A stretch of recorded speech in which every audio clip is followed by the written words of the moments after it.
Assalamualaikum warahmatullahi wabarakatuh. Salam Om Swastiastu, nama budaya, salam kebajikan. Perkenalkan, nama saya Dira Angelina Putri. Di sini saya sebagai Dewan Pemerintah. Pada kesempatan kali ini, saya akan membahas mosi yang berisikan tentang sebagai negara berkembang dengan potensi maritim, Dewan ini tidak akan menggunakan strategi ekonomi biru. Ekonomi biru adalah strategi pembangunan ekonomi nasional yang mengandalkan sumber daya kelautan atau potensi maritim yang dimiliki oleh suatu negara sejak diterapikasinya Konvensi Perserikatan Bangsa-Bangsa tentang Hukum Laut melalui Undang-Undang Nomor 17 Tahun 1985 tentang pengesahan Konvensi Perserikatan Bangsa kebijakan pembangunan ekonomi kelautan sebagai pembangunan ekonomi kelautan dengan model ekonomi biru demi terwujudnya Indonesia sebagai negara kepulauan yang mandiri, maju, kuat, dan berbasis kepentingan nasional. Maka dari itu, saya tidak setuju atas mosi tersebut. Ekonomi biru terus berjalan dan selalu dikaitkan dengan pengembangan wilayah pesisir.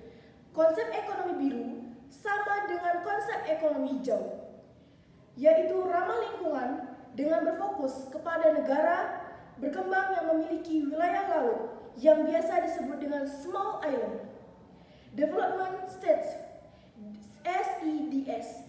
Dalam hal ini, ekonomi biru diarahkan untuk menanggulangi masalah kelaparan, mengurangi kemiskinan, menciptakan biota laut yang berkelanjutan, mengurangi risiko bencana di wilayah pesisir, serta mitigasi dan adaptasi dalam perubahan iklim.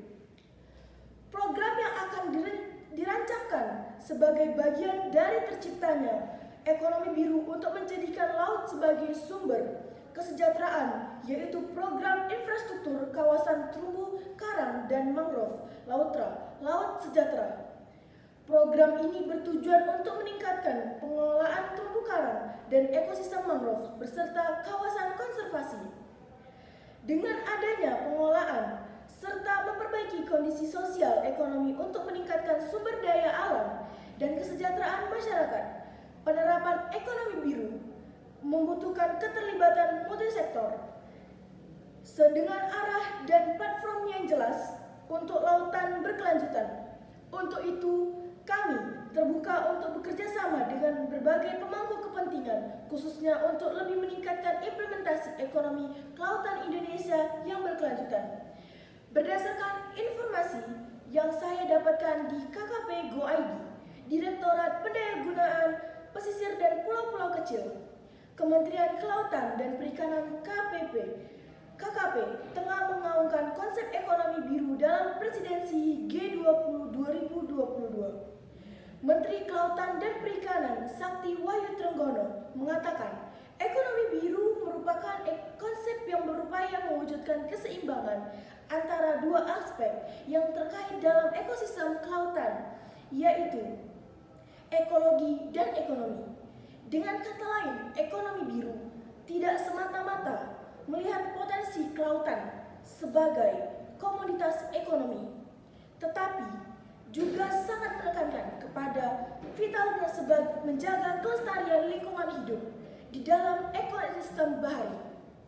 Ia menjelaskan konsep ekonomi biru selain bermanfaat untuk menjaga kesehatan laut, juga akan dapat membuka peluang investasi, lapangan pekerjaan, dan pemerataan pertumbuhan ekonomi nasional karena distribusi pertumbuhan ekonomi perikanan cenderung ke daerah Indonesia Timur, sehingga juga meningkatkan taraf hidup masyarakat di daerah.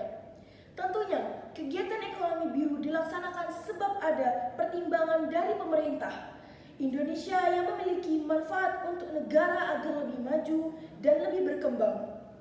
Dan saya tidak setuju atas mosi pada kesempatan kali ini. Saya akhiri dengan wabillahi taufiq wal hidayah. Wassalamualaikum warahmatullahi wabarakatuh.